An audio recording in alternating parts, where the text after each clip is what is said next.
So this is the show about maritime transformation. So I guess we need a drum roll. Yeah, this feels like the big one. Well, you go first then. Yeah. Shall you I? go first. Okay.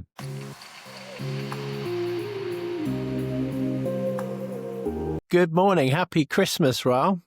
A very Merry Christmas to you, Nick. And I mean that in the most inclusive of terms, regardless of your religious situation or lack thereof.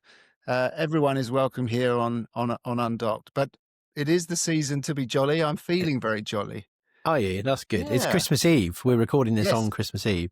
It I is. am the only person in the building. Wow. Everyone Dedication. else has gone home. I know, right? Which is why I'm out in the main office, because I just figured, Yeah. because I can. Exactly. Get that depth of field that the listeners miss when you're in your little booth. Isn't it? But it's because it's Christmas Eve, I don't know when this is going to go out. It might go out tomorrow, Christmas Day, or possibly next week. I don't know. We haven't decided yet. Well, I like the sound that it would go out, because everyone has that lull, don't they? There's the frenzy of present opening and all of that, early giddy excitement of Christmas morning. And then there's a bit of a lull, which is the sort of peeling the potatoes and sprouts and all that sort of stuff. I like to think we could occupy that much needed void, to quote Spinal Let's Tap. see if we can make that happen. And if you are listening on Christmas Day, then very happy Christmas to you. Yes. We have a special Christmas treat for you. It is the 2025 Shippee Awards, which is our anti-award show, I guess is probably the best way to describe it. We're inspired by anyone who's a fan of The Office, Michael Scott's Dundee Awards, where everyone gets an award, but also everyone gets slightly insulted at the same time. We've come up with some categories for the 2025 Shippies, which we're going to take you through. We haven't compared notes. I'm putting someone forward. Raal's putting someone forward. We're going to argue it live on the session here today, and then we're going to pick a winner. It's totally arbitrary. You get nothing. There is no judging criteria other than our opinion. So if you're selected, then congratulations, maybe. And if you're not, then please don't be too offended. I would just like to challenge the idea that they get nothing. What are you arranging? No. I think what they get is kudos, and they will always be the first this year. No one can take it away from them because they'll always be the first. It may be the only, but they'll be the first recipient of a Shippee award, and that is true. We don't know where that could go. It might get picked up, syndicated, could become quite a big deal, and they'll always be there. You see, so it's not nothing. And it took me about. It also took me about an hour and a half last night to carefully consider all the nominations that I've invented. So it's not nothing. Yeah, you're right. It's not nothing. It's not nothing. It could be kudos or it could be anti-kudos. Who knows? Who knows? Yeah. Should we jump straight in? Let's go. All right. First category up is Ship Owner of the Year. Who have you got, Raal? Well, for me, I didn't really kind of amass much of a shortlist here. For me, I don't think it'll be a surprise to any regular listeners of the show. I'm going for Oddfell. I think, particularly timing wise as well, where we are in the sort of whole journey towards decarbonisation, they've been a bit of a shining light from the beginning of the year. The achievement of the near net zero voyage of the Bow Olympus. The fact that it's innovation because it's a mixture of technology with the wind assisted propulsion. Careful, I didn't say the abbreviation there, not catching me out twice. Wind assisted propulsion solution, the suction sails, plus sort of AI was used in a bit of modelling the voyage as well. And then operational changes that he put in place as well. So I think that alone probably would have justified it. But when you look at their ability, and we had Lawrence Oddfell on the show as our biggest show by some margin this year, and for me, it was really that raising of the ambition at a time where we've seen that's actually been a bit of a difficult thing this year, with a few people rolling back on commitments and on appetite for moving forward with the net zero framework and so on. So, and then the last point is, it's the job of all ship owners, you might argue, to make money. And as Lawrence, to quote Lawrence on the episode, making money all the way with that voyage. So for me, only one winner, by far and away, the ship owner of the year. That was super easy, wasn't it? I had exactly the same. One word, Oddfell. Didn't even bother thinking much more about that. For all the reasons you outlined, I thought they have, in the face of decarbonisation potentially going out of fashion a little bit, at least in the short term, they have remained fully committed to it. And actually, this podcast, in part, exists because we were in Oslo talking about the fact that no one was talking about what Bo Olympus had achieved. And if you go all the way back to the very first episode, which I haven't re-listened to, and I think would be massively cringy if we did. If you go all the way back to the very first episode, that's actually one of the first stories that we talk about. So they've, in part at least, inspired the podcast. And obviously Lawrence was very kind to come on and talk about their approach to everything, their response to the IMO, and a combination of investing in very difficult hardware-driven decarbonisation tech alongside the software stuff, and their approach to it, I think they're the standout winner. Yeah, glad we agree on that one, because I would have fought very hard if not, but I had a feeling you'd agree. Should mention as well, I neglected to mention also biofuel being part of the solution there as well. So it was a real combination of different things that they did. But I think certainly you're right. We talked about in the first episode, that was what conversation with Lawrence there in North Shipping kind of really kicked off my thinking around this whole thing. And we've done our best with our limited abilities and audience and so on, with a fledgling podcast to sort of try and correct that and to get people to look at it. And I like to think that that a few people have picked it up and it's started to get the recognition that they deserve going into next year. And we will need those kind of voices to get us where we need to be in terms of decarbonisation. So a massive congratulations to Oddfell, our first ever Shippee's Ship Owner of the Year. We should have a trophy. Why haven't we got a trophy, Nick? I'll go and find one. We'll figure something out. Lawrence, if you're listening, there will be some kind of You've won that lamp in Raal's background there. That is a slightly faulty but very your Shippee cool Award. Vintage lamp. Awesome. All right, next category, Technology Entrepreneur of the Year. This is a tough one. Yeah, I struggled with this one. Why don't you go first? Otherwise, it was me going first, and you might just agree with me every time. So let's hear from you. There were two on my kind of short list that I was torn between. One is Bill Doby at Sedna, because I think Sedna, they do obviously friends of the show. Bill's been on the show, and actually Sedna are sponsors as well. But they have been through quite a transformation this year. I think they've acquired three companies. They've acquired an email company, Compass Air. They've acquired voyage management system, Dataloy. They've acquired an AI startup, Flitter. And so that alone was enough. But actually, in terms of the individual, I spoke to Bill a couple of days ago, and he was on flight number 98 for the year.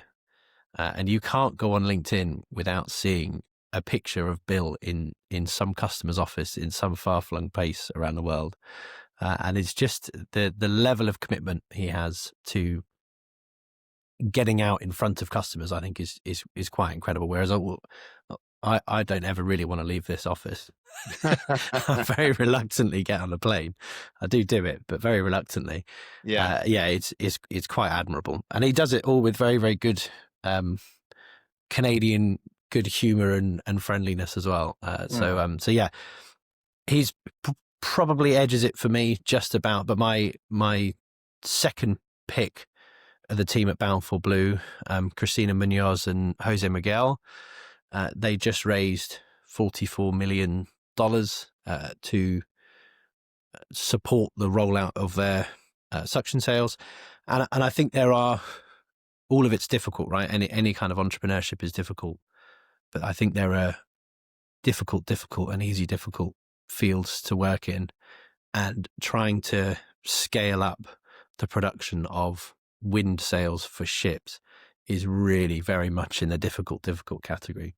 So the fact that they've done it to the point they've been on a bit of a tear this year in terms of what they've rolled out, and I'm really excited to see what they do in 2026 with that fresh capital raised. I think they're doing something really quite exciting. Yeah. But both on my list, and so it's going to be an interesting discussion to decide on the winner. I guess I struggled most with this category because on the one hand, entrepreneur is sort of like it's a difficult thing to kind of put into time box into a 12-month thing. You know what I mean? Like, because it's a mindset, it's a sort of, so you're either looking for a new entrant or or some really ballsy kind of move that sort of justifies why they kind of went all out when everyone else was maybe holding back. And that's where I ended up, just a slightly kind of cantankerous choice, I think maybe. I've gone for Patrick Berglund at Zenita. Zenita. With Zenita, we worked this out, didn't we? It's Zenita it's Zenita as in Sunita for those followers of British pop music. Remember Sunita, you're in with Zenita. There you go. And the reason that is because it's not a flashy choice, right? It's focus over sort of getting dragged into everybody kind of talking about this sort of, let's call them it was Christmas. So let's call them the shiny baubles, the AI, the platform play, these kind of sort of elements. And what I actually looked at them in the M&A category, because if you remember, they acquired EEC. Yeah. It was EEC. And I remember thinking at the time, I think we said, is this sort of like more of the same or bolt on? I don't think we kind of dived into it too much. And then I started to realize, well, actually, that was a really, really smart move, and it was a really strategic move. And it's really interesting when I looked at it again, what they're sort of doing there with Zenita, because they already had a platform that was sort of a very capable way of sort of assessing the market and looking like that. But they've added with EC, they added in some capabilities around really being able to assess the quality of the service that was actually delivered. So not just like what's the market look like and what you should be paying, but actually what was then delivered. So at a time when everybody else was kind of branching out and they were kind of adding in and they were talking big about some of these, as I mentioned before, the shiny baubles, Zenita very quietly, I think, have moved from being a nice to have platform to being something that's going to be very, very difficult for customers to walk away from. And so I think my commendation for this award is really about them quietly and purposefully carrying on to build something really that's really focused, really kind of like knows exactly where the value is that it brings, and moving sort of, one of the things that I was thinking when I was reading it, that it's not just about the sort of external, it's actually quite a lot of internal stakeholder management that goes on with that, because it's this platform, this tie-up with EC, allowing you to really kind of settle a lot of internal arguments around, like, why are you using this supplier? What did we do there? There's a big sort of ROI justification in there for the decisions that you make and that sort of stuff. So I would say, not a flashy, not the kind of, not the sort of entrepreneurial character is not come on my radar for any of that, but it's not, and in full disclosure, not someone I know. I know a couple of people there, but not someone I know anything about really. So it's more about like what they've actually done moving that platform forward. I like that a lot. That's a really good one. I'm a big fan of any business that is able to create or build up a very, very difficult to build up or hard to replicate data set. And I think that's a big part of what they've done with the pricing benchmarks that they've pulled together, kind of going out to the end customers and getting that price data from them, pooling it. We do something similar on a much smaller scale within Thetis. And it's the most, in terms of IT cost benchmarking, it's the most interesting thing we do all year, because we get access to data that otherwise, you would just never be able to get your hands on. And I think anyone who does that from the off, it's quite a brave thing to do. It's not an easy thing to, not an easy concept to kind of build a business around. And I agree. I think when you put in the EEC acquisition on top of that, you end up with something which is all about schedule reliability for container carriers. You end up with something that's really quite exciting. So, am I willing to just let it go that easy? Well, but let me kind of reflect on your, because Bill was right up there. I think Bill is an incredible entrepreneur, and I think if we were sort of picking somebody, more or less, maybe on the last 12 months, I just wasn't I know that they've added stuff in at Sedna, and maybe that's where we take the conversation now, because I think if you can make the case that Sedna have done transformative things in the last 12 months, then I think Bill is definitely, he embodies for me the absolute spirit of an entrepreneur. He loves what he does. He loves his customers. We had him on the show. If you haven't watched the show with Bill on there, do it. Just do it, because you'll love it. There's so much to enjoy in there. He's a great personality, a great guy.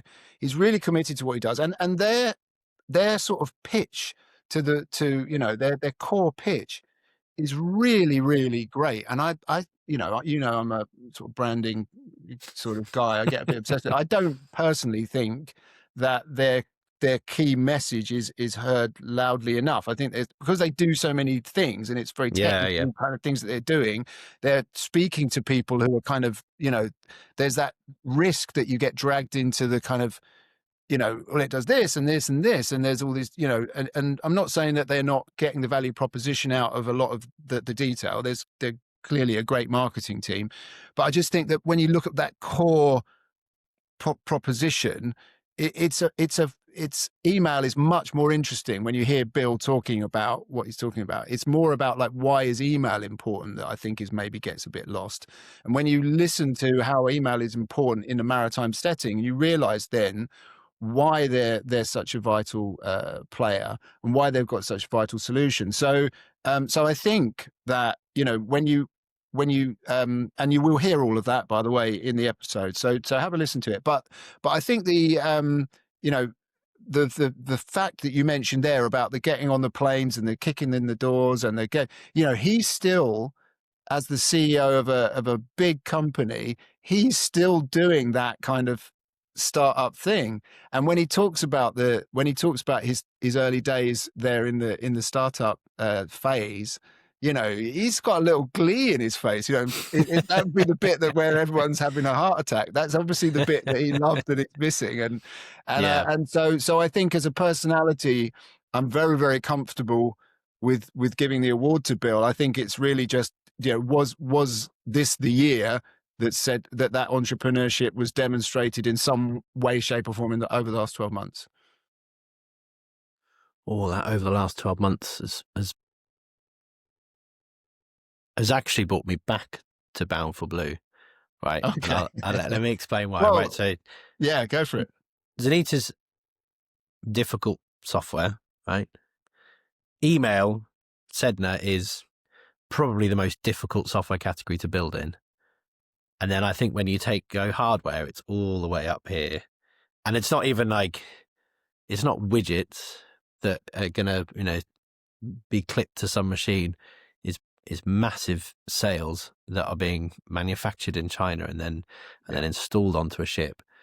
I don't know the exact numbers of their rollout. We've probably got it in our database somewhere over the last 12 months. But I know that they've rolled out with a lot of customers. They announced another rollout, I think a couple of days ago. And I remember probably if I wind the clock back, when did I sort of seriously start looking at the decarbonisation space? Probably 2019, 2020. And I remember, do you know Gavin Allwright from the International Windship Association? No. Gavin running around all of the conferences advocating for wind as a fuel source, and everyone kind of dismissing it. Everyone kind of like, treating all the wind people like it's your grandmother in the corner who's got dementia on Christmas Day. just been like, yeah, ships will have sails again. And no one really was like, yeah, this is happening. You're right. Now, in the last year, and it's not just Bound for Blue, in fairness, it's other companies as well. BAR Technologies is a good example, who've really come through in 2025 as a category.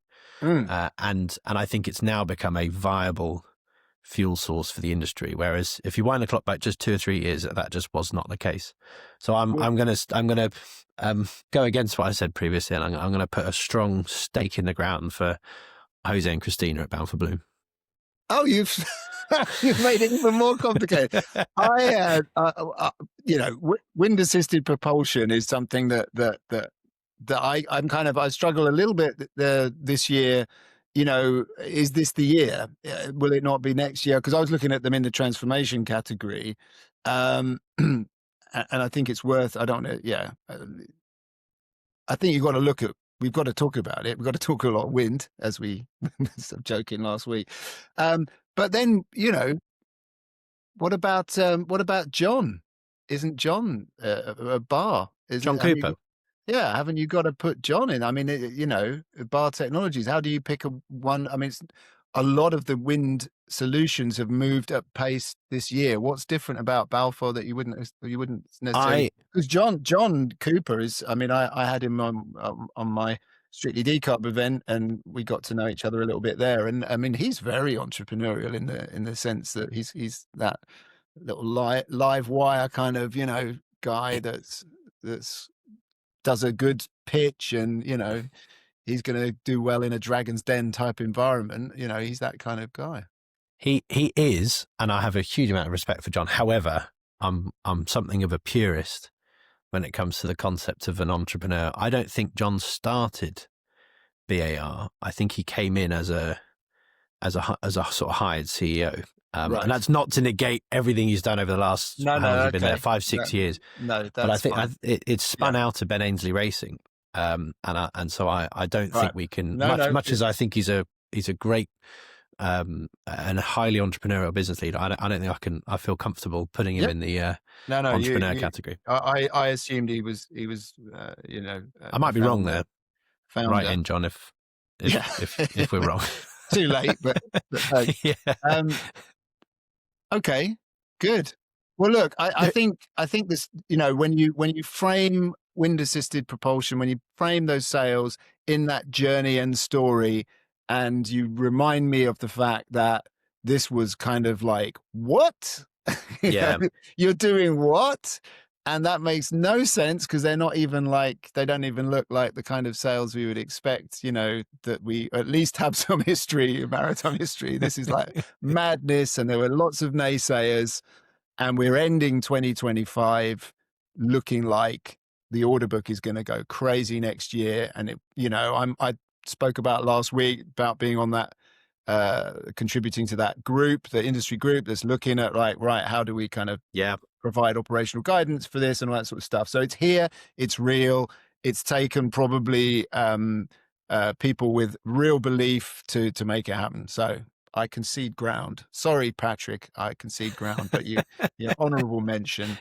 And Bill, if it was kind of, if it wasn't time boxed to this last 12 months, I think you would be a standout winner. So congratulations, Jose and Christina. The lamp is gone, but you can pick anything else from Raal's living room. This is my study. How's your study? You may have this Ocean Technologies screen cleaner circa 2017 with my love and blessing. Right. Who have you got for Maritime Journalist of the Year? Oh, this is a good one. Because obviously that's one of the things. I just preface it. One of the things that has been really great when I started when we started the podcast.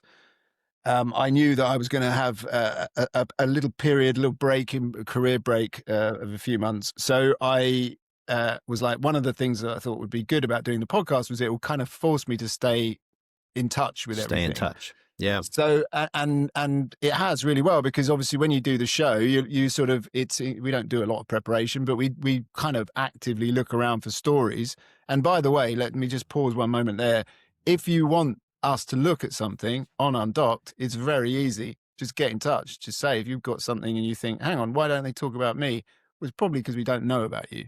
Yeah. So please send stuff in. But it has made me look at journalists in a sort of different way, because I'm kind of actively going, right, who are my sort of sources and who do I go to and stuff like that. So there's two or three people that I think are really interesting, and I follow, I guess, to see what they're doing. But there's really, for me, only one winner. It's a clear winner, and it's Sam Chambers at Splash 24/7. Because I think Sam, I think the thing about 2025 has been that there's sort of, how can I put it? It's been a difficult year in sort of there being some gap between what people say and then what they demonstrate, and the sort of, when push has come to shove, and Sam is someone who does not shy away from calling that out and raising some of those. He has no real patience for BS to keep our rating. He's called it out on some of these kind of skepticism around this sort of empty decarbonisation kind of claims, rhetoric, story, that kind of thing. He's not afraid to embarrass the industry when it needs to be, when it embarrasses itself, really. And he understands that that journalistic, the job of the journalist is not to be liked, that it's to be useful and to be honest. And I that said, I don't agree with him on everything, but that's kind of exactly why I think he should win. Because, but for me, if I had to encapsulate it, it's that he constantly and consistently separated what the industry said from what the industry actually did, and that's really that's journalism for me. So I have a confession to make. I knew you'd say that, and I inserted this category because I know Sam hates awards. He hates industry awards. He thinks there are far too many awards shows. He thinks everyone gets an award. If you sponsor, you get an award. And I knew 100%. I actually agree with everything you said. I think he's genuinely very, very good. And the editorial coverage at Splash is excellent. And speaking as someone who's somewhat of a competitor these days, they're very, very good. And Sam in particular is excellent. But it's just something that really, really tickles me about the idea of Sam being awarded Maritime Journalist of the Year, because there's no way he would ever, ever put himself forward for that, because he just hates the industry award shows. So it's partly a troll to our friend Sam, and partly a genuine, heartfelt congratulations to you. Well, I'd just like to point one thing out. If he said that the awards are always given to the sponsors, I'm afraid he's wrong. That's true. I don't think they're in danger of sponsoring us anytime soon. But yeah, Sam, congratulations. We love you. Well done. Thank you. I did have one other name on my list, but it was, again, harking back to the first episode. I had Julian Bray down. And it was very specifically for his performance at the Tradewinds Forum in Oslo, as part of North Shipping. As I mentioned in the very first episode, it was a tour de force. He was unstoppable. He linked everything together. He did about 4 or 5 fireside chats, moderated, and it was just subject to subject to subject. And he's, when someone's just got it all in their head. So he was but I thought I can't award it on one, having been lucky enough to be in the room for one performance. I mean, he's obviously a fantastic journalist, so it's not about that. But for me, Sam. So have we got a clear winner? with Sam? I think Yeah, we do. I think we do. Yeah, and thank you for falling into my trap. Well, next up then we have and I'm going to ask you to open us up with this one. So Yep. this was your suggestion that we cover the M&A deal of the year, mergers and acquisitions. What did you have on your list? I've got quite a long list. Oh, I went through our full kind of list of acquisitions from the year, and yes. I struggled with this one, to be honest. Mm. I mean, I thought actually, you could, I think, in terms of when it completed, you could make an argument that OTG won Ocean from LR, but I don't want to inflate your ego any more than it already is. So we'll just draw a line under that one and move on. Well, that actually completed in November 24. Oh, did it? Oh, in that Yeah. case, it's So out. you can't have that, I'm Can't have it. afraid. Okay, that's all right. Yeah. That's all right. One of my favourite, fairly small deals from the year was NYK Line acquiring Cadmos, which we did cover on the show at the time.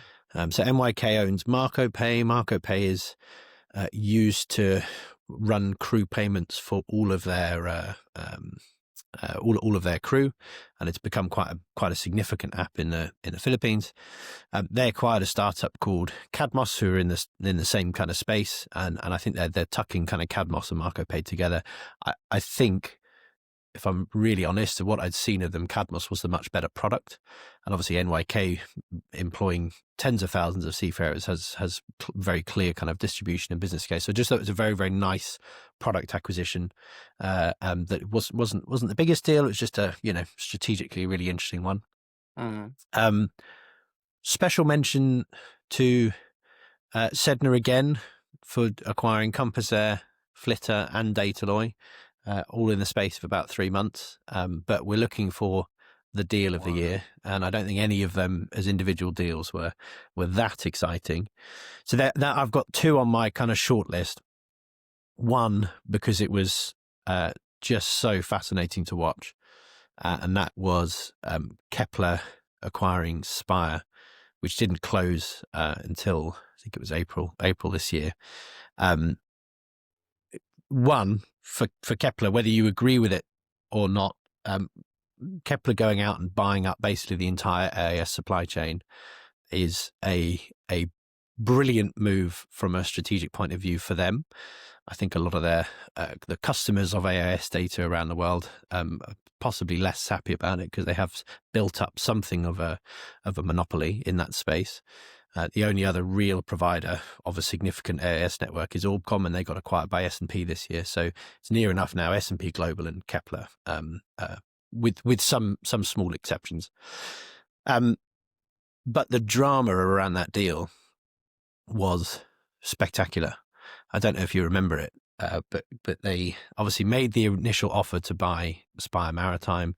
Spire, for reference, put satellites up into the sky, the little sort of wine bottle size satellites that pull in various bits of data.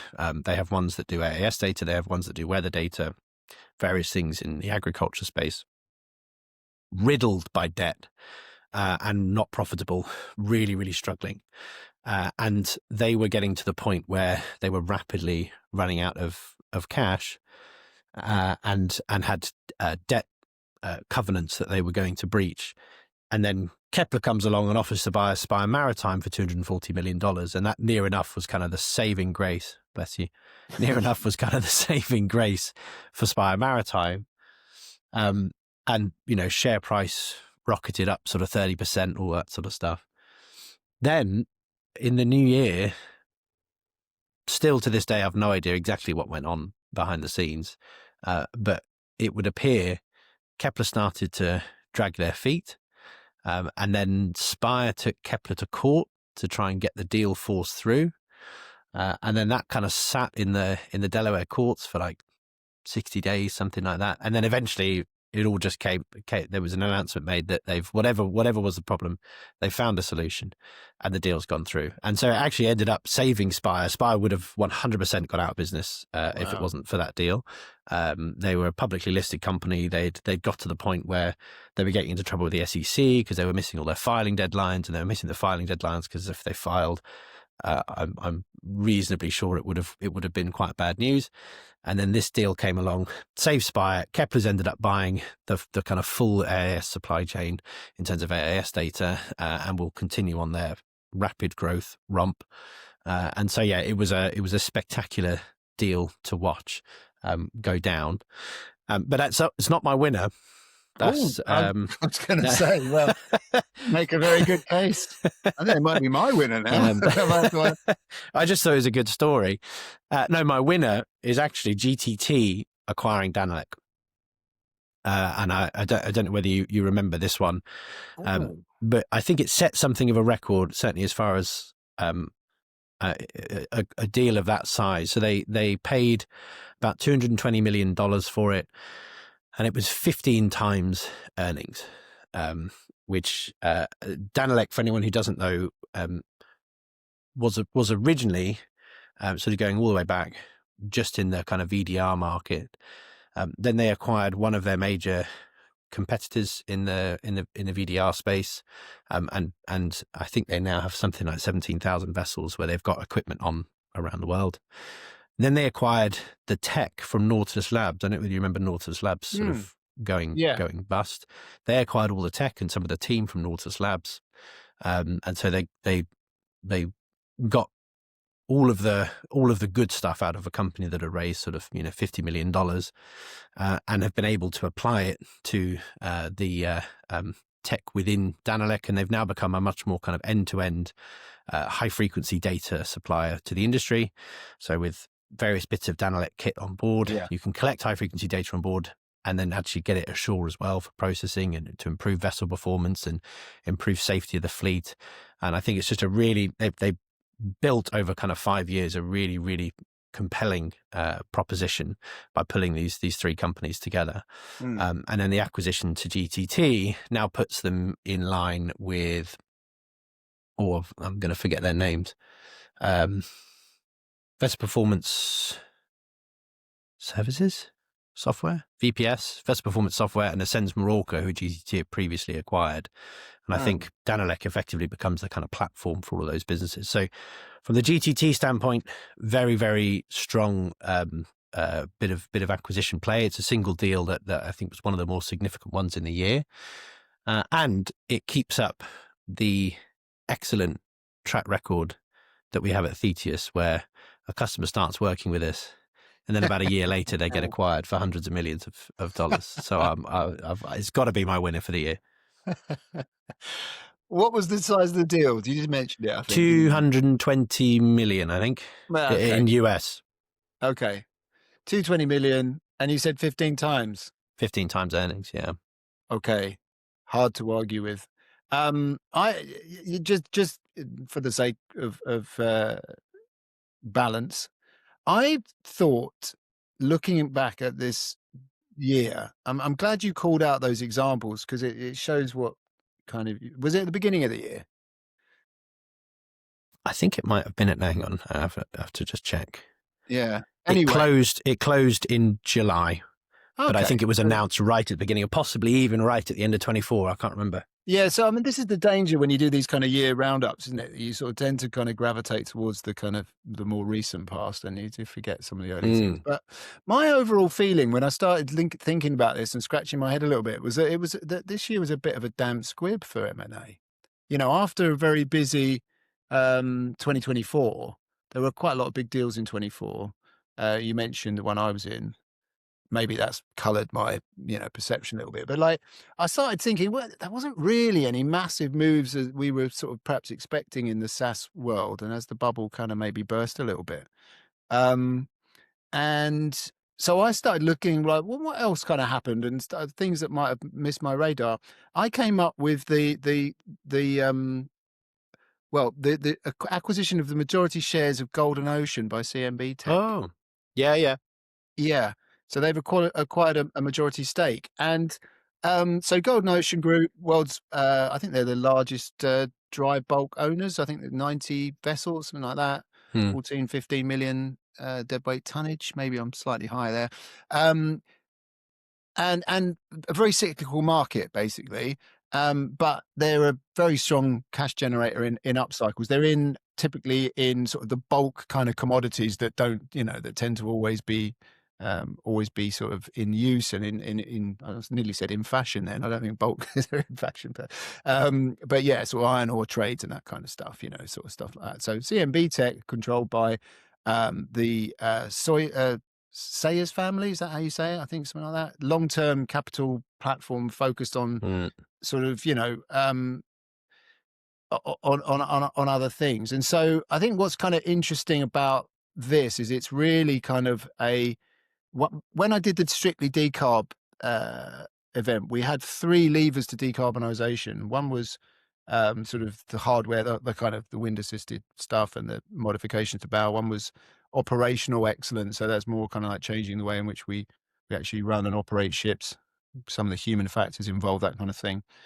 And then the other one was kind of business models, which was a really interesting one, quite a difficult one to explain. And I think one of the things that's kind of interesting about this deal here is it's a a way of controlling a little bit more how the decarbonisation side of things actually works, and really boiling it down. It's kind of like using the money today that Golden Ocean bring in, and that then becomes a means of kind of financing what can then be, with the combination of the of CMB, a much more measured, much more patient investor that allows them to basically make better choices over a longer term period. So it's kind of like a refinancing, I guess, of the way the whole thing kind of works. But two very successful companies in their own right, but coming together, being much more ready to transition a very successful business into its next generation as it moves to sort of alternative fuels and that kind of thing, or decarbonized shipping.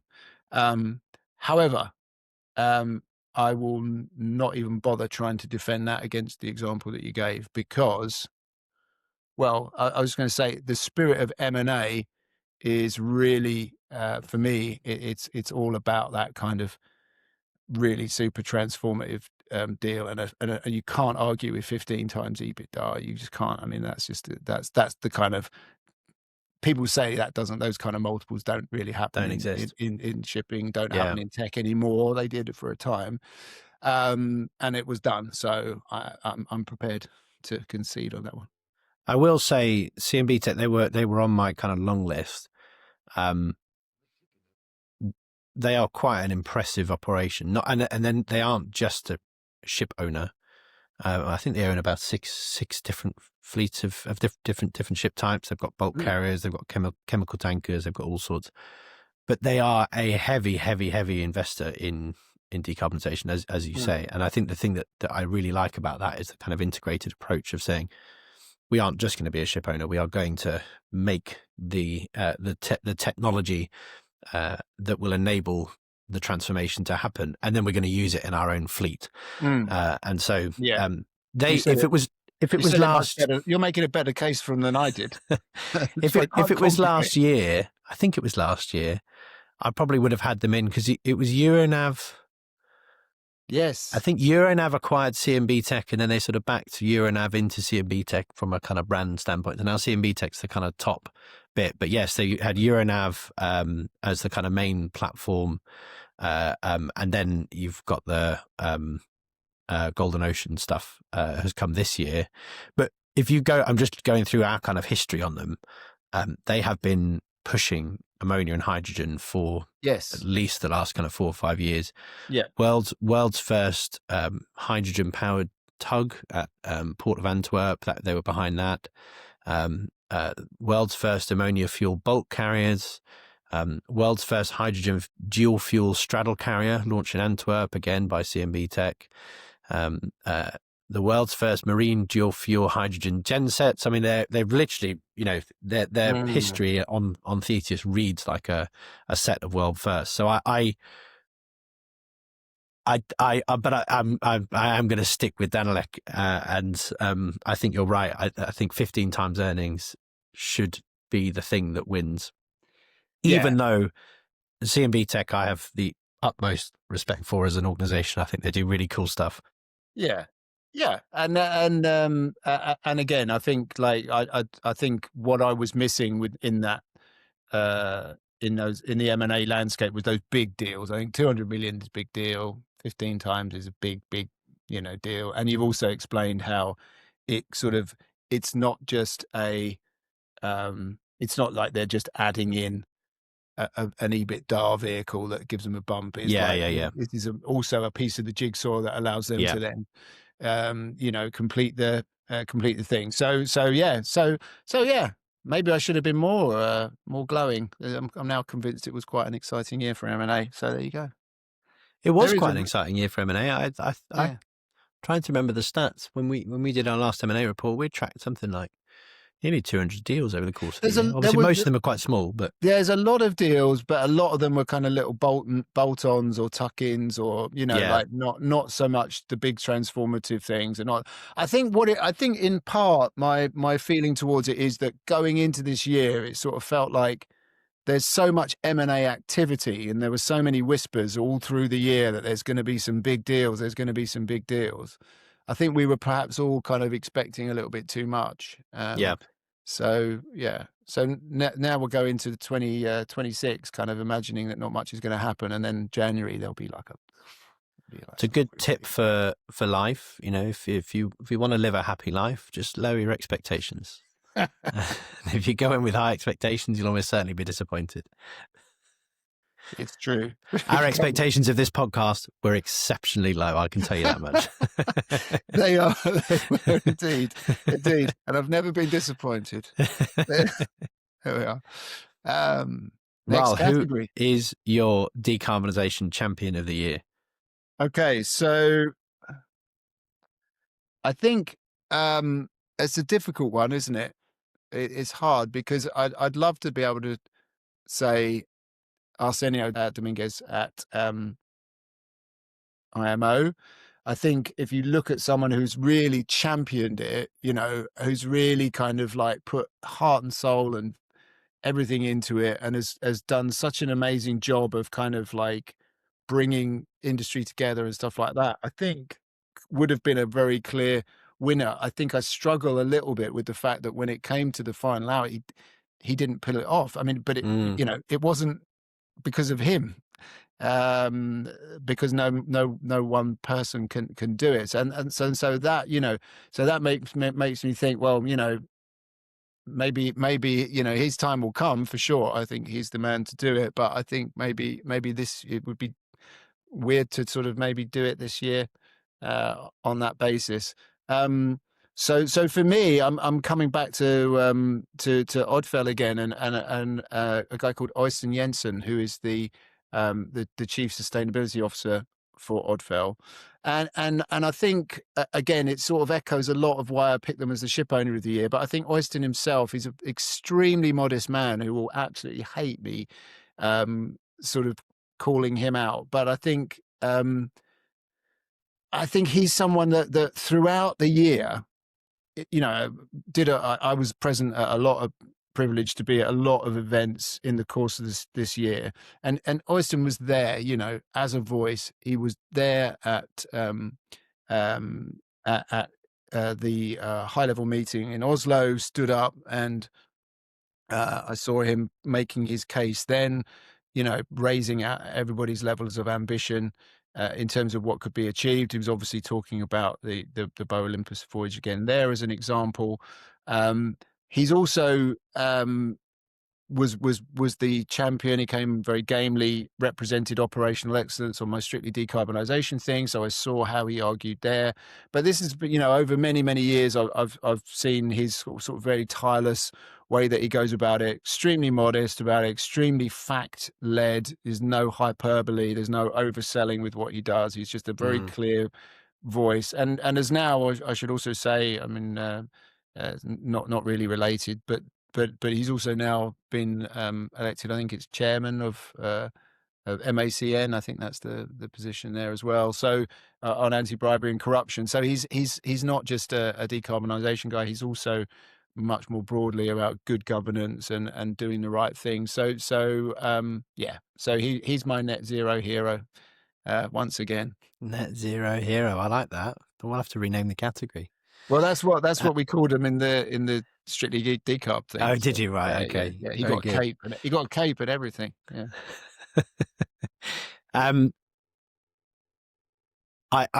So Oddfell were kind of on my list, and Oyston. Well, actually, the name on my list was actually Lawrence, but we got kind of along a similar vein.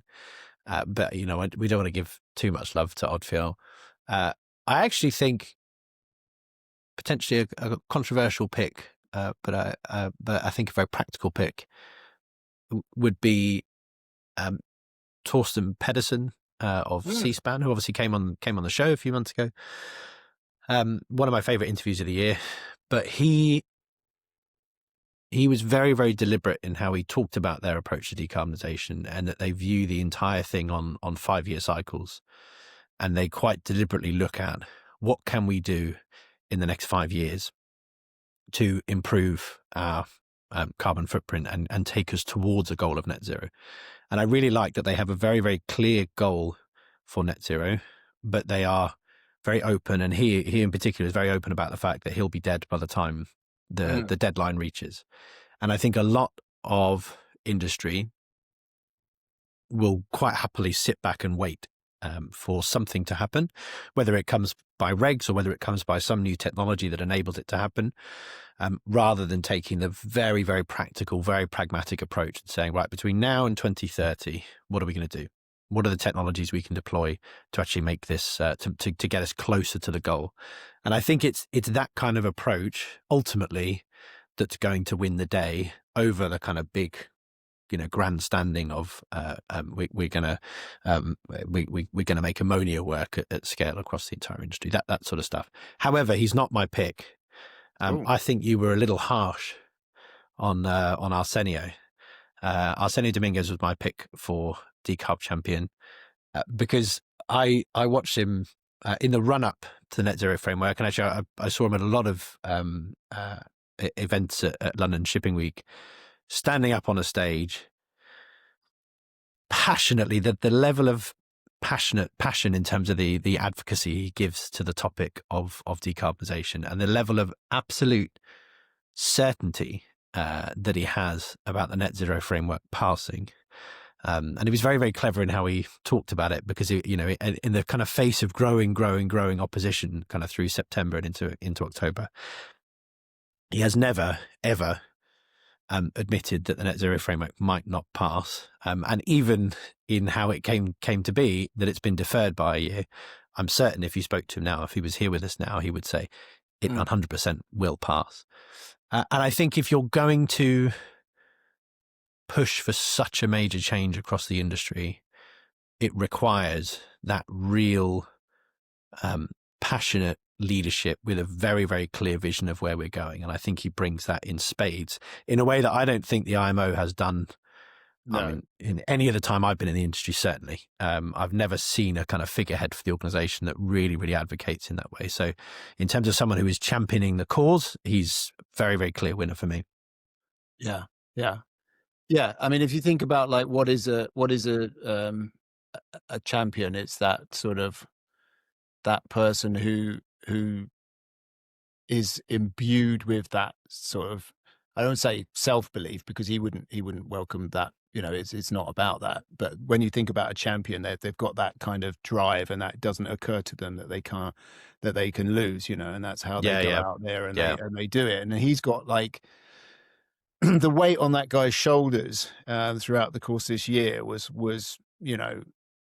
just immense. I mean, it was an immense task to do, and as you say, he never once wavered, either in private conversation or in the public and private conversation was exactly the same. And and it is a monumental task. And the other thing to say is that there. Yeah, we mentioned that the net zero framework didn't go the way that we wanted it to go, and the way that a lot of people were hoping it would go. And it's fair to say that the reasons for that were somewhat unorthodox in the way that things were conducted, and he had immense dignity in how he kind of, I want to say, how he called that out, let's say, how Yeah. he kind of pointed to that. And I think a lot of people would have, would have been perhaps more crushed by that, or not be out, and I think he's right back at it again. You know what I mean? He's Yeah. picking up and going on. I mean, I have no problem awarding him the award. I just felt it was perhaps, perhaps I was thinking ahead to the next year's award, where he will have actually kind of delivered it for everyone. And it's just purely that thing. It just felt slightly weird to me to, not that it was anything to do with what he'd achieved. But when you talk about a champion, and when you talk about the qualities of a champion, and you talk about someone being absolutely tirelessly advocating, he's by far and away the biggest and best candidate there. Ironically, he probably wouldn't want it this year. You're probably right. I don't think he would. I think he would rather wait until he probably wouldn't want it because he's got no idea what it is. I'm going to text him. I think the thing is, it's there's no reason he can't win it 2 years running. No, that's very true. Yeah. No, he's my champion. I think he's great. And I think the other thing as well is, I think you could put him in quite a few different categories. I think, in terms of other other things that he's done. I think what he's done in terms of the whole kind of tone and energy of the IMO has been really transformative as well. I think is something. I think he's fantastic, and he's doing a great job. Congratulations, Arsenio. Pick a piece of furniture from Raal study. The artwork looks nice. I'll have a look. Nice around. plant. Actually, I'm thinking I might. Yeah, I'll see. There is a spirograph in here. You might. Very nice. Vintage spirograph might give him some moments of calm, downtime and calm contemplation as it approaches the. Yeah, that. It's yours, Arsenio. All right, what's next? This is transformation of the year. So this is the show about maritime transformation. So I guess we need a drum roll. This feels like the big one. For this one. Yeah. Well, you go first then. Yeah. Shall I? Okay. There was a very, very clear winner for me, and I haven't mentioned them earlier deliberately. Marcura. Oh. So if you wind the clock back 12, 18 months, obviously Marcura has been going for 24, 25 years, something like that. It was definitely early 2000s that they got going. And they kind of evolved into this sort of collection of different products that they'd acquired over the years. All of them were kind of separately branded and a bit disjointed. And they were kind of this very good tech-enabled services company. And they were kind of leaning more and more into the tech side of things. But it was starting to sort of become clear, as I see it anyway, it was starting to become clear that there wasn't an real obvious kind of growth path for them beyond what they'd done. And then they obviously acquired ShipServe in 23, 24. Henrik, who was the CEO of ShipServe, actually became the CEO of Marcura. And at the same time, obviously the world has switched on to this whole AI thing. And Henrik, about a year ago, said, we are becoming an AI company. And that's been said a lot. And I think a lot of companies you would sort of look at and roll your eyes when they say we're becoming an AI company. But the transformation between Marcura 12, 18 months ago versus Marcura today, I actually think is pretty stunning. So from a perception point of view, first of all, what they've done to unify the products, bring everything under a really, really common, very, very coherent brand, I think has been really impressive. And then what they've done in terms of acquiring other companies, so Shipster, who are an AI company, in terms of sort of acquiring the competence, but also through this year they've acquired Brightwell Navigator, who in the kind of crew payment space. They've acquired Vesselman in the dry docking space, and I feel like they've gone from what was potentially quite incoherent 18 months ago, as just because of the way it had evolved over a number of decades, to now a very, very clear. They are absolutely in the an AI first company that is focused on the I guess the kind of technical management of ships and making sure that ships run, procuring everything, paying the crew, all of that sort of stuff. And then also the improvement of the port calls. And all of the product line has kind of come in behind that with AI at the core. And I think they have genuinely pulled off something quite transformative in a rapid at a rapid pace. They've done it in about 12 months, and it's a very different beast today as far as I see it compared to how it was a year ago. Interesting. Yeah, I agree with what you're saying about Marcura. I thought they were sort of like a bit of a kind of all over the place, mad sort of collection of bits and bobs. Yeah. I've kind of slowly started to kind of absorb a slightly different view. I haven't really looked at them, to be honest. But what you described there does sound like quite a big transformation. And you said was it a change in leadership that prompted that? Do you think? Yeah. Vision coming into bear. Yeah. And new CEO or Henrik, who was CEO of ShipServe, came in and then took over all of Marcura, and then he actually swapped out, I think, the entire leadership team. So there is an entirely new C-suite, or newish. Yeah. About a year or so they've been in place, and focus and speed, I think, are two really key things that I kind of take from what I've seen over the last 12 months. I've worked with Marcura for years. I think I've worked with them for about 5 years. So I've kind of had a bit of an inside track on where things weren't going over the last sort of 4 years. And now to see it sort of really, really shift rapidly it's been quite impressive. Yeah, it's interesting, isn't it? I think, well, just as an aside, don't want to make this too much like a normal episode, but that speed thing in tech is really important, isn't it? It's so easy because logic dictates that when you're sort of making these kind of big moves, big strategic kind of, let's take our time, let's do this, let's plan it correctly. You just can't do it because the whole landscape is shifting so fast. If you take that approach, you'll just constantly keep revising the plan and saying, well, actually, there's a bit more information we haven't quite got yet. So let's go and get that. And we need to, and that, you just never get off the starting blocks. It's, I don't want to, fail fast and make mistakes and all that kind of stuff, but obviously in a high compliance, I think we talked about that on one episode, in a high compliance environment, you've got to be very careful with that. But at the same time, you just got to make decisions, and you're not going to make all the right decisions. And I'm sure he'll have come to that conclusion.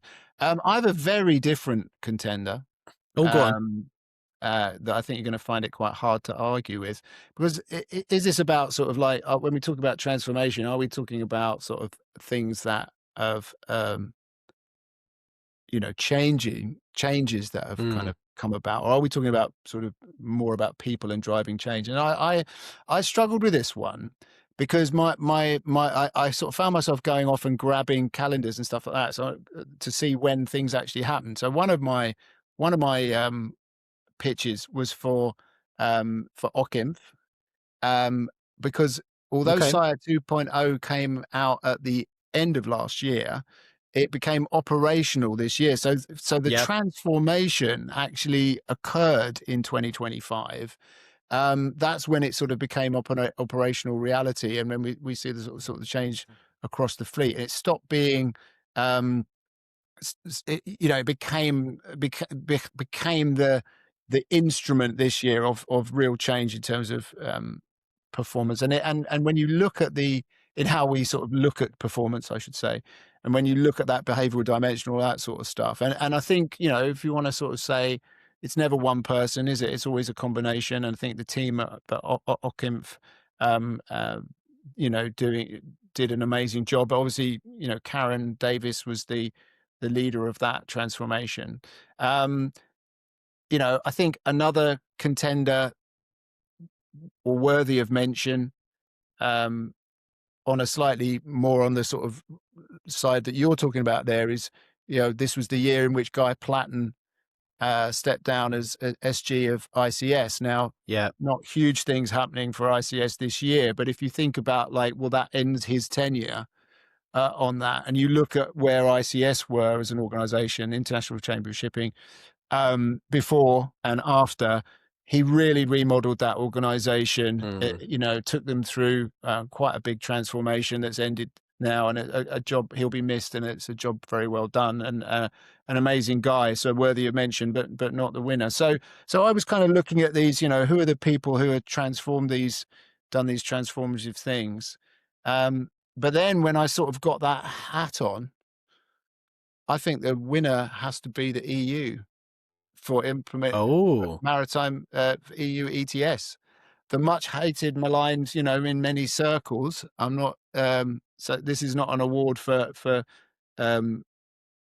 that maybe a lot of people would want to get behind.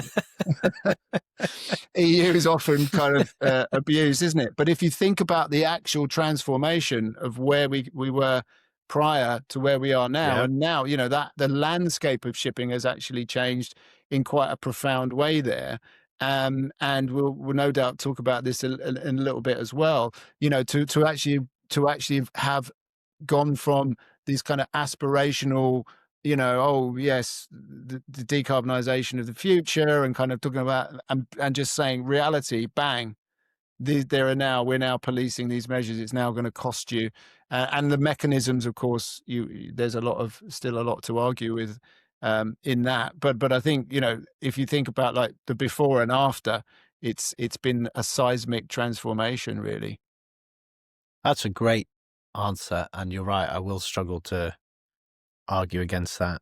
I when you were talking about Okinf, I was like, actually, if you think about just the scale of, you know, once rolled out, what Sire 2.0 does to the tanker industry, that's huge. So that's hard to argue against.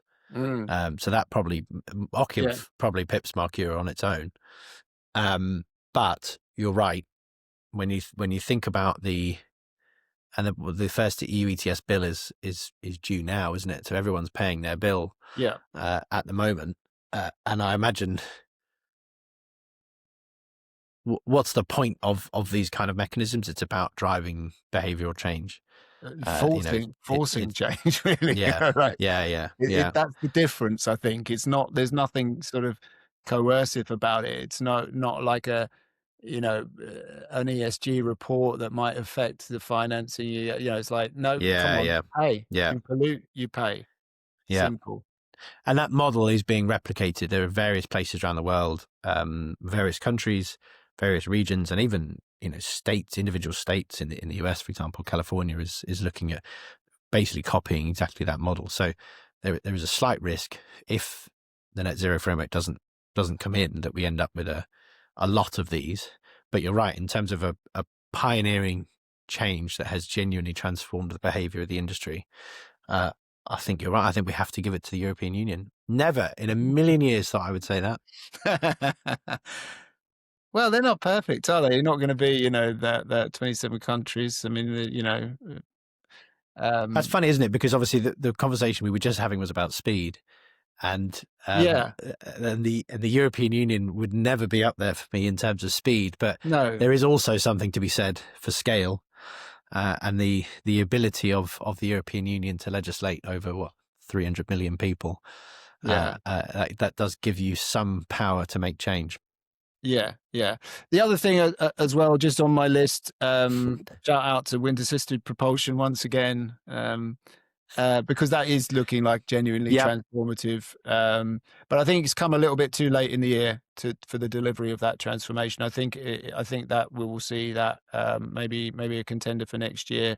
And just to come back to it again, I think of all the ones I mentioned, the one I feel, it's only that the crushing kind of the reality of the kind of the polluter pays being forced Yeah. into principle that would steer me away from Ockham, because I think that transformation and again, I think the other thing that slightly I think people would have potentially kind of pulled a face because that was last year, but it is this year that it's bedded in, and obviously we didn't do the awards last year. We weren't here last year, so I couldn't give it to them. But I think it's amazing, what they achieved there. And I think on one of the earlier episodes I went into that in some detail, so I won't repeat it. But I think it takes bringing a team together in a way Karen has done. Karen Davis, amazing woman. Fantastic achievement, and she's not only could pop up again in the way that I talked about Guy and the transforming of that organization. I think I think maybe she'll be back again next year with something like that. So well done, Karen, and those of you in the EU, you don't get a lot of love. You got some love today. There you go.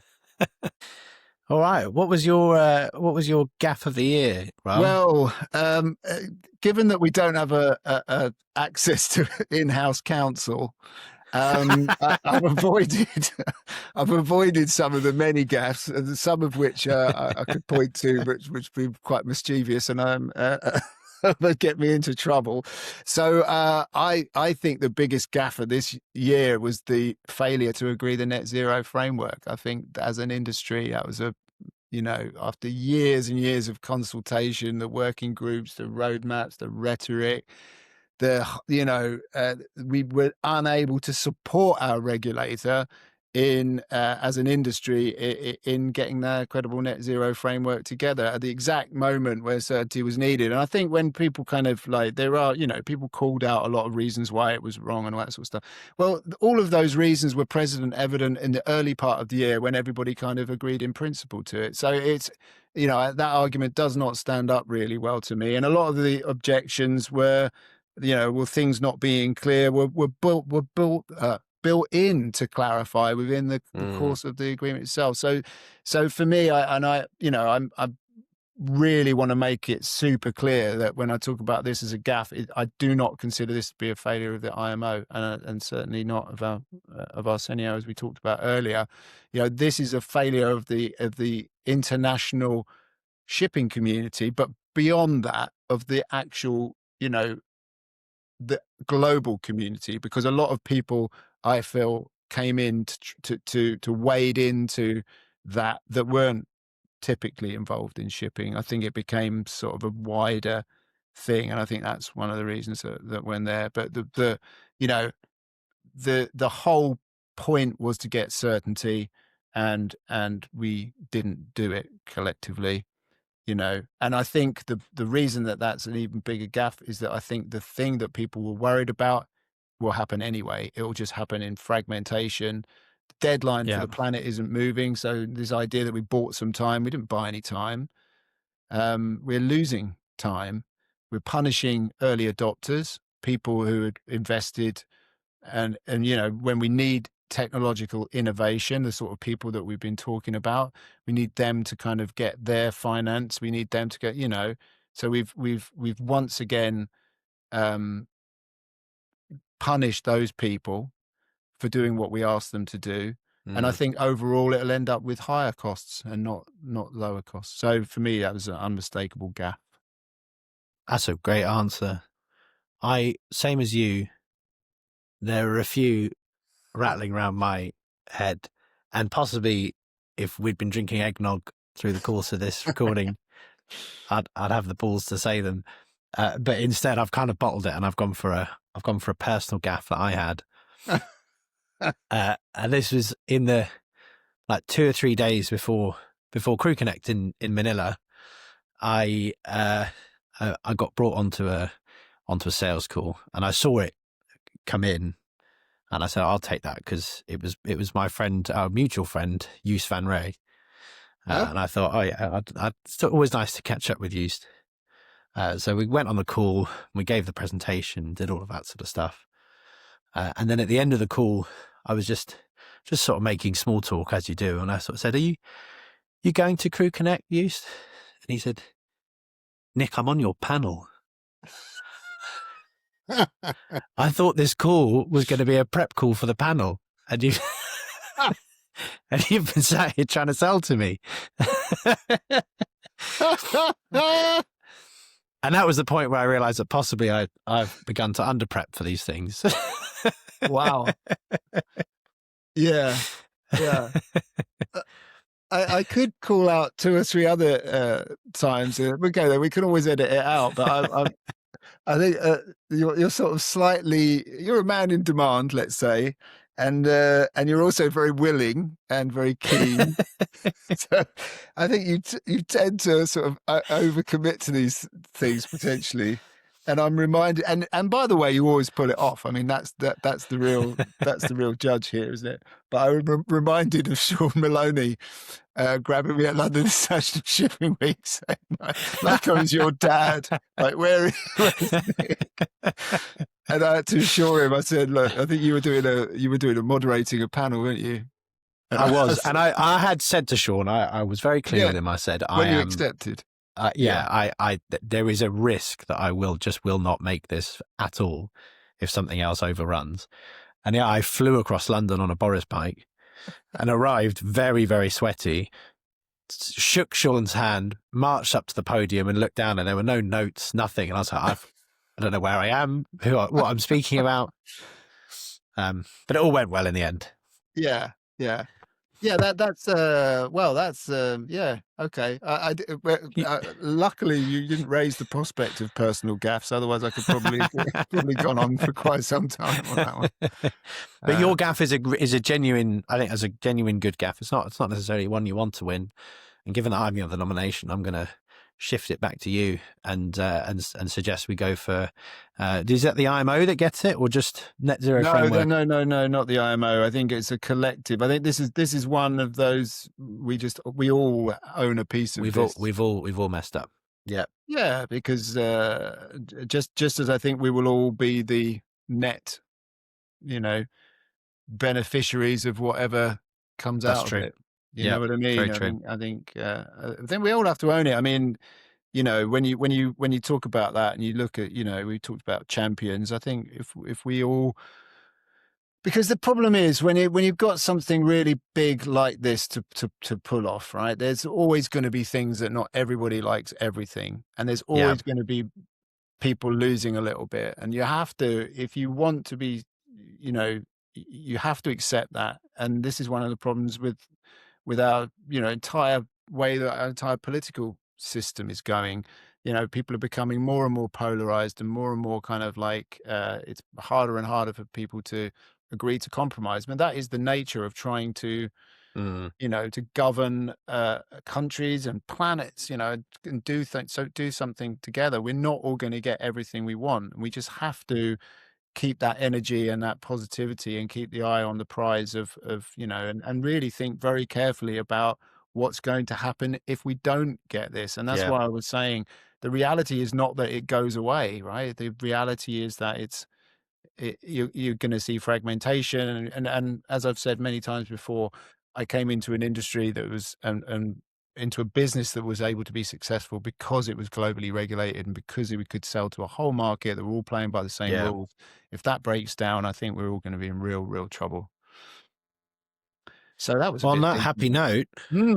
What is this is our last category, by the way, ladies and gentlemen. What is your wildest prediction for 2026? My wildest prediction for 2026. I thought about this quite a long time, and I sort of like, there was sort of, could just do something crazy, couldn't you, and suggest something daft. I thought where I've ended up was something that's kind of perhaps a bit boring in some regards, because I thought it's got to have a bit of likelihood in there. My one is that one of the big five, the Googles, the Amazon of this world, one of them is going to enter shipping. Will actually have ships operated. Now, it's been talked about for years. Amazon bought planes, didn't they? So, there has been this thought that one day they might kind of own and operate their own ships. It kind of makes sense when you think about it from the ownership of the supply chain. But here's my curveball. I don't think this is going to be with the intent to ship product to a consumer. I think this is going to feed the data centers with the materials and energy and coolant needs that they need to run the data centers to power AI.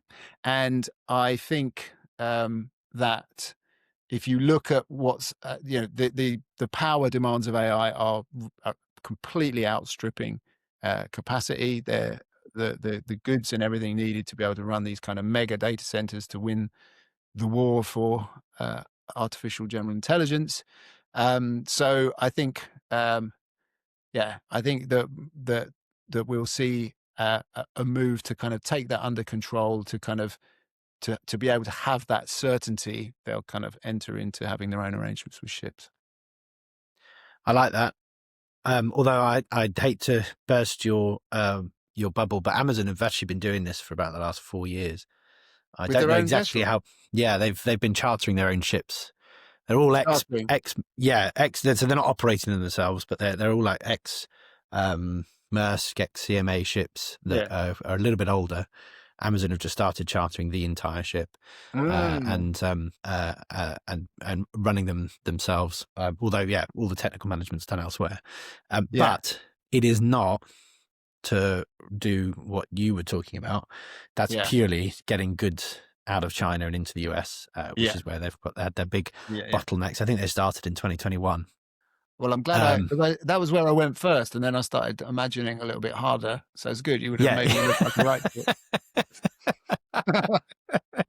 He's really up to date. I'll tell you what, Nick. This time next year, we'll all be using these sort of weird little tablets instead of computers. And you'll just use your finger. But I actually agree with the resources required to make the data centers work at the level of scale that we have to make AI work. I say we have to, that people are choosing to make AI work, is enormous, like absolutely enormous. The power draw required, all of that. And so I can definitely see an argument that the bottleneck becomes not necessarily the compute power, not even necessarily the chips, although that is a bottleneck. It actually becomes the ability to build and then power these kinds of operations. And I definitely see kind of investing in a maritime supply chain to do that would make perfect sense. Yeah, one of the things that made me think this, I was watching idly watching stuck in some Instagram reels or something like that, and something popped up, and it was the residence near one of the data centers that Musk has set up for Grok. Right. And they have insufficient power demand, so they have these methane generators in there, which of course are causing quite horrific air quality issues for all these poor people who are living in the vicinity. This was the theme of the video anyway. I have no idea. I didn't check the verification of it or anything like that. So but it's kind of made me think, well, it made sense that they would need some additional sources of power. What's that going to be? You then start to think about like sort of what your options are. And then you start to think about like where these data centers will be, where they'll start to sort of position them and everything like that. And as you said, the building materials. The other thing that kind of made me think about it was when I was on a carbon insetting webinar earlier this year, and they were talking there about like was one of the ladies there talking about how they now had customers for this carbon insetting. There were sort of people like Microsoft and Alphabet, and it was like, well, what are they shipping? You can't be just shipping computers. And it was like, no, it's data center hardware. Things to build building materials for. And then that's kind of what led me on this kind of little journey to get the sort of firepower that they need.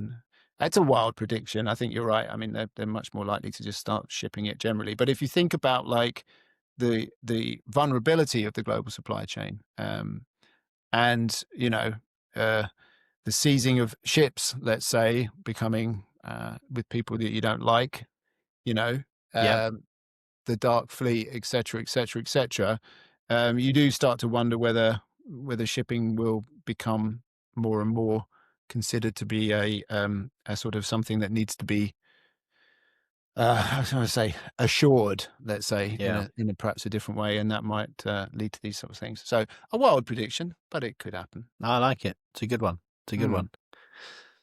Mine, I have two. One's very dull, and the more I look at it, the more I think I regret writing it down because it feels so obvious. But one is that it will be announced that we have reached artificial general intelligence.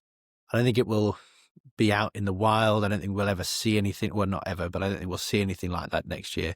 But I think someone at OpenAI and the like, because they've kind of been talking that they're getting closer and closer and closer. I think next year is the year that it will happen. So I'm just going to put a line in the sand for that one. But it's not very interesting. The one that I think is very pessimistic, but this is my wild prediction for 2026, that and this is all tied together really nicely. It wasn't planned like this. The net zero framework gets withdrawn entirely. Not postponed, not kicked down the road. It just all falls apart and it gets completely withdrawn. Here's my reasoning, right? And why I'm making the prediction. Everyone's talked about the net zero framework being missing details, and the framework being something that people generally want to sign up to, but until those details are in, we can't do it. And then we're taking a year to write the details in, etc., etc. I think the problem is much, much more fundamental than that. And I think the questions around the detail of the framework are purely being deployed as a reason, a perfectly sound reason to reject it.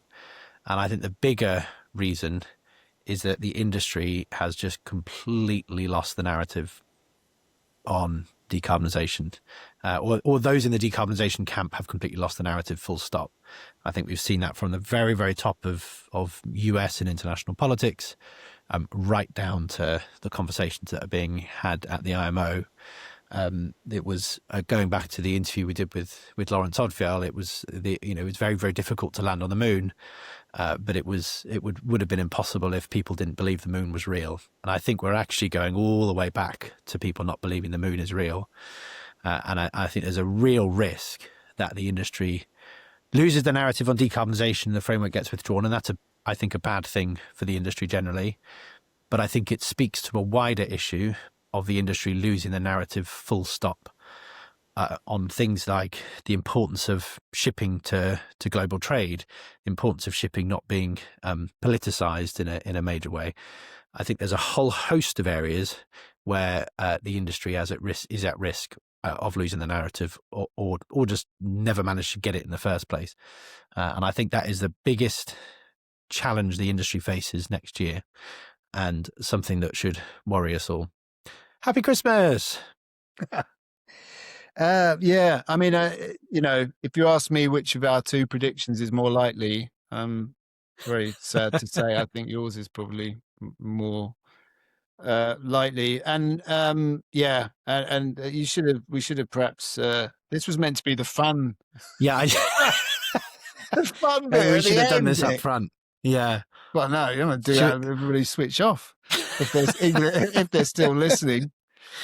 But look, let me kind of let me sort of just there isn't the time, and this isn't the time and the place to sort of unpick all of what you're saying there. I have to say I agree with what you're saying. I think that I do think that the detail thing, because it was already, most of that was allowed for, that there were objections that could come later. There was as the detail emerged, and I think that what we really suffered from was the forces outside of the ambition. I think was there within the shipping community, and I think that we the changing winds and the geopolitical activity that's kind of kiboshed it. And I think, but let's come back to something positive that we can lean on. And I think one of the things that I think is about what's in the sort of the DNA of people in shipping